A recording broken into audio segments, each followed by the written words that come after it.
Hi everyone, welcome to the channel. In this video, I will show you how to download TurboTax using a license code. Let's get started. First, open your web browser. You can use Google Chrome, Microsoft Edge, or any browser you prefer. In the search bar, type TurboTax software download. One of the top results should be from the official Intuit website. Open that link. On the official page, you will see a section that says Download TurboTax software. Click on it to go to the product selection page. Here, you will see different versions like TurboTax Basic, Deluxe, Premier, and Home and Business. Choose the version that matches your purchase. For this example, we'll select TurboTax Basic, but the steps are the same for all versions. Next, you will be asked to choose your operating system. If you are using Windows, select Windows. If you are on a Mac, select Mac OS. Once selected, the download will start automatically. Since it's a large file, it may take a few minutes depending on your internet speed. After the download is complete, go to your Downloads folder and locate the file. It will usually be named something like TurboTax Setup.exe.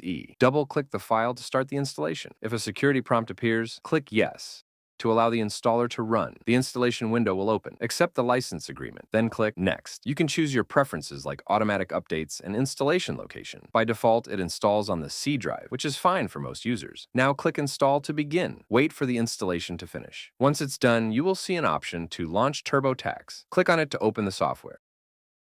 When you open TurboTax for the first time, it may take a few moments to load. After that, you will be asked to sign into your Intuit account. If you already have one, just enter your email and password. If not, click on Create Account and follow the steps. After signing in, you will see a prompt to enter your TurboTax license code. This code is usually provided in your purchase email or on the product packaging. Enter the code carefully and click Activate. Once activated, you will be taken to the TurboTax dashboard where you can start filing your taxes. And that's it. That's how you can download, install, and activate TurboTax using a license code. If you found this tutorial helpful, please make sure to like the video and subscribe to our channel for more content like this. Thank you for watching.